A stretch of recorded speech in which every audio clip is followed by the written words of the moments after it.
अमृता या चित्रपटामध्ये छान असा अभिनय तो केलेला आहे. काय सांगशील? खरं तर या चित्रपटाच्या अनुषंगाने करमाळा तालुक्यातील एक विदारक परिस्थिती, जी दुष्काळाची परिस्थिती आहे ती दाखवण्यात आलेली आहे. काय सांगशील? मला असं वाटतं की करमाळा तालुक्यातील सर्व प्रेक्षकांनी हा चित्रपट नक्की बघावा. जेणेकरून आपल्या गावातली परिस्थिती आणि त्या परिस्थितीवरती काय उपाय करता येईल, या पिक्चरच्या माध्यमातून तुम्हाला नक्कीच ह्याच्यावरती उपाय काढता येईल. कारण की हा एक पाण्यावरती विषय आहे, ग्लोबल सब्जेक्ट आहे हा. त्यामुळे मला असं वाटतं की सगळ्यांनी हा चित्रपट बघायला यावं. खरं तर आत्ताचा तुझा जो लूक आहे आणि चित्रपटातला लूक आहे, तर असं वाटत नाही की त्या चित्रपटामध्ये तोच हो. भूमिका साकारली आहे. ॲक्चुअली मी तो 11वी-12वी असताना केला होता. तिकडली भूमिका सांगायची गेली तर मी एक खेडेगावातली मुलगी दाखवली होती आणि एकदम असा बोल्ड परफॉर्मन्स दाखवला होता माझा, जेणेकरून एकदम उल्लड अशी मुलगी दाखवली होती त्याच्यात आणि आज त्याच्या अपोझिट आहे. तर चित्रपटाला अ, पुरस्कारही देखील मिळालेले आहेत. चित्रपटामध्ये जसं अभिनय करत असताना वाटलं होतं कारण की साधे सिंपल असे अभिनयामध्ये खास काही असं जास्तीचं काम करावं लागलं असेल, हां. असं काही वाटत नाही. साधे सिंपल खेड्यातली हो, सगळं हो, बोलणं चालणं हो, आणि खेड्यातली बोलीभाषा वाटते. हो. त्या अनुषंगाने वाटलं होतं का खरंच आपल्याला या दमदार असा एवढा अभिनय होईल म्हणून? ॲक्चुअली अपेक्षाच ठेवली नव्हती. खेडेगावापेक्षा मी तालुक्यात राहिलेली आहे. मला थोडेसे शब्द थोडंसं बोलायला अवघड जात होतं. पण आमची तेवढी प्रॅक्टिस करून घेणं, नंतर शूटवरती राहणं, त्या क्लायमेटशी सूट होण्यासाठी आम्ही 2-3 महिने तिथं राहिलो. ज्या ठिकाणी जिथली परिस्थिती आहे, तिथले शब्द असतील, ते उच्चार करण्यासाठी आम्हाला थोडा कालावधी लागला. पण ते प्रयत्न करून आम्ही केला. खरं तर या चित्रपटाच्या दृष्टिकोनातून जर पाहिलं तर एक खेडवळ भाषा हां. आणि खेड्यातली जी भाषा आहे ती तुझ्या तोंडून परफेक्टली कुठेतरी एक चांगल्या प्रकारे जमवून घेतली गेलेली हो. आहे. आता ती भाषा ज्यावेळेस तू ऐकते त्यावेळेस नेमकं काय वाटतं खरं तर म्हणजे ती भाषा मीच बोललेली आहे असं वाटतं का? विश्वास बसतो का अ, कधी? कधी-कधी होतं, की हां बाबा हे मीच बोलली आहे का नेमकं? कारण की ॲक्चुअली प्रॅक्टिस करून घेतल्यानंतर काही कालावधीनंतर आपल्याला वाटत नाही, की आपण ते करून घेतलंय वगैरे. कारण की ते एवढं नॅचरली त्यामध्ये दिसतंय आणि आता ते पाहिल्यानंतर थोडंसं आपल्याला स्वतःला हसू येतं. पण ठीक आहे. म्हणजे एवढं असं चित्रपट पाहताना म्हणजे ज्यावेळेस तू ही भूमिका साकारत होती आणि आता चित्रपट पाहते हां. त्यावेळेसची ती भाषा बोललेली आणि आत्ताचा चित्रपट पाहताना काय नेमकं ह्यामध्ये डिफरन्स काय वाटतं? चित्रपट पाहताना म्हणजे जेव्हा मी शूटिंग करत होतो, तेव्हा मला वाटलं नव्हतं, की एवढा म्हणजे नाही का ग्लोबल सब्जेक्ट असेल, पाण्यावरचा विषय असेल. आम्हाला अपेक्षा पण नव्हती, की हा मूव्ही बाहेर लोकांपर्यंत पोहोचेल पण. याला खूप मोठा प्रतिसाद मिळाला. पुणे इंटरनॅशनल फिल्म फेस्टिव्हल असेल, कान्स फिल्म फेस्टिव्हल जो आहे, जो जगातला सर्वात मोठा फेस्टिव्हल मानला जातो. त्यात सुद्धा आमच्या चित्रपटाचं प्रदर्शन झालं. हेच आम्हाला खूप अभिमानाची गोष्ट वाटते आणि मी करमाळ्यातल्या लोकांना विनंती करते, की तुम्ही एक एंटरटेनमेंटच्या हिशोबाने चित्रपटाकडे न बघता एक विचाराच्या दृष्टीने बघा आणि नक्की हा चित्रपट पाहायला नक्की या. आणि नेमकं आता तुला अमृता म्हणून ओळखायचं का अशी म्हणून ओळखायचं? ही तुमची लोकांची चॉईस आहे. तुम्ही मला नक्की सांगा. आदिनाथ, तू या चित्रपटामध्ये बिडा या नावाची भूमिका साकारलेली आहे.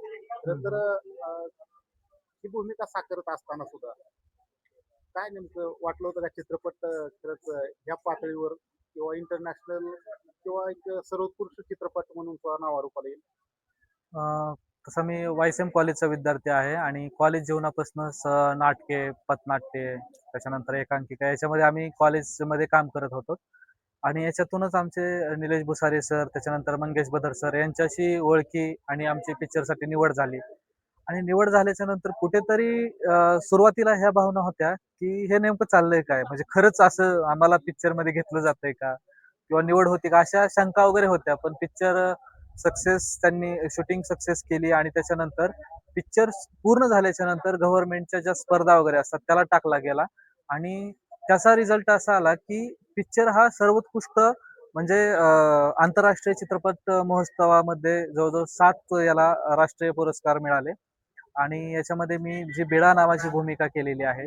हे एक गरीब घरातील मुलगा आणि त्याच्या वेदना, की घरामध्ये बिकट परिस्थिती आणि त्याच्यामध्येच त्याचं जे मराठीमध्ये आपण प्रेम वगैरे या नावाने उल्लेख करतो त्या प्रकारचं प्रकरण आणि त्याला कुठेतरी कामासाठी घरातून बाहेर पाठवलं जातं आणि ह्या सगळ्या गोष्टीचा जो संघर्ष आहे तो ह्या चित्रपटामध्ये दाखवलेला आहे आणि मला म्हणजे सगळ्यांचं मी आभार व्यक्त करतो की ह्या चित्रपटामुळे म्हणजे सगळ्यांमुळेच मला काम करण्याची संधी मिळाली आणि जो हा चित्रपट आहे तो सर्वांनी मला वाटतं की ज्या खेड्यापाड्यातील मुलं आहेत त्यांनी पाहायला यावा कारण की जेव्हा तुम्ही हे चित्रपट पाहता तेव्हा कुठे ना कुठे तुम्ही स्वतःला या चित्रपटामध्ये नायक म्हणून किंवा माझी जी भूमिका आहे ते तुम्ही स्वतःला सुद्धा पाहू शकतात कारण की जो आपला करमाळा तालुका आहे तो कुठेतरी कुठे अर्धा दुष्काळ भागामध्ये सुद्धा येतो म्हणजे कंटिन्यू पाण्याची टंचाई वगैरे ह्या भागामध्ये असते आणि त्यातली जी मुलांची जी व्यथा असते तीच ह्या पिक्चर मध्ये व्यथा दाखवली तर प्रत्येक मुलगा स्वतःचं उदाहरण इथं पाहू शकतो त्याच्यामुळे माझं असं म्हणणं आहे की सर्वांनी पिक्चर हा जो मराठी फिल्म आहे ते आपल्या करमाळ्यामध्ये सध्या चालू आहे तर सर्वांनी पाहावा आणि सर्वांना म्हणजे माझ्याकडून आल्याबद्दल किंवा जे तुम्ही सर्वजण प्रेम देत आहात त्याबद्दल सर्वांचे आभार धन्यवाद चित्रपटामध्ये बिडाचं एक प्रेम प्रकरण आहे. हा काय तुमचं काय वाटतं? प्रेम प्रकरण म्हणजे सुरुवातीपासून दाखवलेलं नाहीये ऑलरेडी प्रेम प्रकरण चालू आहे असं दाखवलेलं आहे आणि त्या प्रेम प्रकरणामुळेच खरं तर बेडाची अवस्था झालेली असते की द्विधा धरको सोड मनस्थिती झाली जायचंय का नाही? जायचंय का नाही म्हणजे ती प्रेयसी बोलते की तू जर गेला तर मी मरेल आणि घरचे बोलतात जर तू नाही कामासाठी गेला तर आम्ही मरू तर याच्यामध्ये फसलेला बिडा या चित्रपटामध्ये दाखवला आहे मग आता सध्या आता तू ज्या गावामध्ये राहतो त्या ठिकाणची कशी स्थिती आहे? ऍक्च्युली माझं गाव हे करमाळा तालुक्यातील बिटर गाव आहे तर ते दुष्काळी भागातच येतं असं नदी साईटून गेले म्हणजे उशाला नदी आहे परंतु त्याचा काय एवढा फायदा वगैरे नाहीये तर माझ्या गावामध्ये पण पाण्याची सेम टंचाई वगैरे आहे आणि म्हणजे एकंदरीत करमाळा तालुक्यातला 50% भाग हा याच प्रकारचा आहे त्याच्यामुळे इथं जर तुम्ही पिक्चर बघायला तर तुम्हाला वास्तव कळून जाईल की ऍक्च्युली दुष्काळ भागात कशा परिस्थितीचा सामना करावा लागतो अं, आता जसं तू सांगितलं की तुझ्या गावामध्ये बिटर गाव आहे आणि त्या ठिकाणी सुद्धा बऱ्यापैकी म्हणजे असं नदी असून त्याचा उपयोग नाही होत आणि पिक्चर मध्ये जे चित्रपटामध्ये जी परिस्थिती दाखवली आहे ती गावामध्ये सुद्धा बऱ्यापैकी आहे. तसं गावामध्ये काय बिडा आहेत प्रेम प्रकरणातले? असू शकतात माझ्या गावाचा आणि माझा जास्त संबंध नाहीये कारण मी कामानिमित्ताने बाहेर असतो आहे म्हणजे प्रत्येक गावामध्ये बिडा असतो मला जेवढं माहिती आहे आता हा जो पिक्चरचं जे चित्रीकरण झालं ते खूप जुनं आहे आणि त्या काळची आता जी पिक्चर मध्ये दाखवलेली वस्तुस्थिती ती कुठेतरी माझी पण त्याच लेवलची वस्तुस्थिती होती रियालिटी मध्ये पण म्हणजे असं काय प्रेम प्रकरण वगैरे नाही पण जी घरची परिस्थिती असते गरीब परिस्थिती किंवा जे मागं कोणीतरी तू जॉब कर किंवा तू काम कर असं सगळ्याच तरुण मुलांना घरचे तगाता लावतात पैसा पाण्यासाठी तू काहीतरी करिअरकडे फोकस कर काहीतरी काम कर माझी ही परिस्थिती त्या टायमिंगला खरंच होती आणि मला असं वाटतं की आत्ताची पण जी तरुण पिढी त्यांची पण जे पिक्चर मध्ये वास्तव दाखवलंय त्याच पद्धतीने 50 ते 70% मुलांची हीच खरी परिस्थिती आत्ता पण करमाळा तालुक्यामध्ये आहे असं मला कुठेतरी वाटतं आत्ताची बोलण्याची जी भाषा आहे आणि त्यावेळेची बोलण्याची भाषा त्यामध्ये खूप फरक दिसतोय. आता चित्रपट पाहताना कुठेतरी वाटतं का मी मीच होतो का ती बोलायला? हा वाटतं कारण तेव्हा जे वजन आहे ते 50-55 की 50च्या आसपास होतं आणि आता 80-85च्या पुढं 80च्या आसपास तर कुठेतरी भाषा आणि देखावा ह्या दोन्हीमध्ये फरक आहे आता कामाच्या निमित्ताने बाहेर असतो त्याच्यामुळे थोडं बोलीभाषामध्ये आता तो ट्यून जरा चेंज होतात आणि पूर्वीचं जो होतो मी त्याचं आमचं जे सिलेक्शन झालं पिक्चर मध्ये हे रियालिटीमध्ये आम्ही गावठी आहेत एक गावंढळ भाषा आहे किंवा गावंढळ ह्यांची बोलीभाषा आहे यांची लँग्वेज आहे यांची बोलचाल आहे म्हणूनच आम्हाला त्या पिक्चर साठी खास निवडण्यात आलं मग आता आता बोली भाषा कशी? आता आता पण तशीच आहे पण थोडं म्हणजे जशी पिक्चर मध्ये आहे त्या टाईपची प्रॉपर नाहीये चित्रपटाविषयी नागरिकांना काय आव्हान करतील चित्रपट पाहायला येण्याची? ज्या व्यक्तींना संवेदनशील म्हणजे सेन्सिटिव्ह गोष्टी आवडतात म्हणजे वास्तव किंवा ज्या प्रत्येक गावामध्ये आमदार सॉरी प्रत्येक गावामध्ये सरपंच सदस्य वगैरे असतात की जे पाण्यासाठी झटतात आणि कुठेतरी गावामध्ये कल्याण करायचं ह्या विचाराने ते झटजम करतात तर माझं असं म्हणणं आहे की त्या सर्वांनी हा पिक्चर बघणं गरजेचं आहे कारण की प्रत्येक गावचं पाण्या वाचून जे हाल होतं ते ह्या चित्रपटामध्ये दाखवलंय आणि सर्वांनी माझं असं म्हणणं आहे की सर्वांनी हा चित्रपट पाहावा आणि चित्रपट पाहिल्याच्या नंतर तुम्हाला कशी परिस्थिती दुष्काळामध्ये किंवा पाणी नसल्या उत्पन्न होती हे ह्या चित्रपटातून दाखवलंय आणि ते तुम्ही पाहून तुमच्या गावामध्ये किंवा तुमच्या परिसरामध्ये याच्यावर पूर्वीच उपाययोजना किंवा काय तुम्ही स्टेप घेऊ शकतात हे ह्याच्यातून तुम्हाला शिकायला पण मिळू शकतं आणि कुठेतरी एक नवीन तुम्हाला गोष्टी पण ह्याच्यातनं पाहायला मिळू शकतात आणि शिकायला पण मिळू शकतात.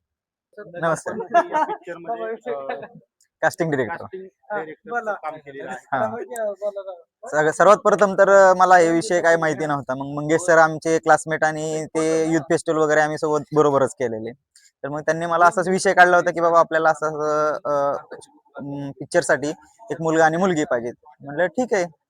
तर मग असं ह्या पद्धतीने आमचा प्रवास सुरू झाला. मग त्यानंतर आदिनाथ जाधव त्याला हा एनसीसीचा कॅडेट होता आमचा, त्याला ग्राउंड वरती दाखवला मी.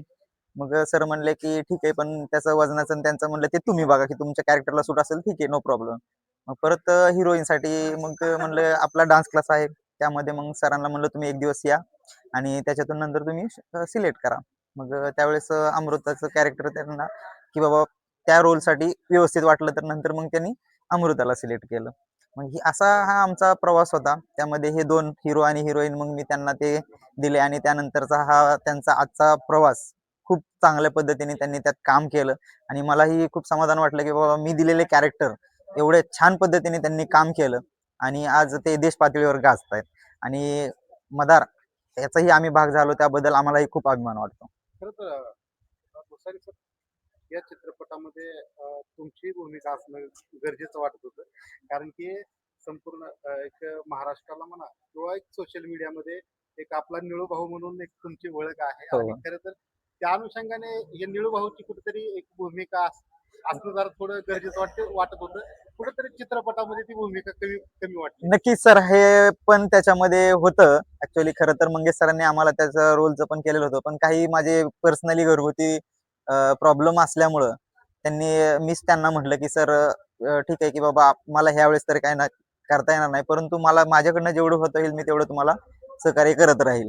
नाहीतर त्यांनीही मला ही पण तुम्ही जसं म्हटलात की तसं उत्सुकता त्यांना पण होती की बाबा काहीतरी त्यांनी करावं आणि माझी इच्छा होती, पण काही नाईलाज असते की त्यामुळे आपण ते गोष्टी बदर सरांचे पुढील ही आगामी चित्रपट येणार आहे, हा त्यामध्ये निळू भाऊ दिसेल. 100% दिसणार. कारण आता हा पिक्चर बघितल्यानंतर मलाही वाटायला लागलं की बाबा ह्यामध्ये आपण खूप मोठी चूक केली, आता पुढच्या पिक्चर मध्ये ही चूक होणार नाही. कास्टिंग बरोबरच आम्हीही त्यात दिसेल आणि खूप मजा येणार आहे.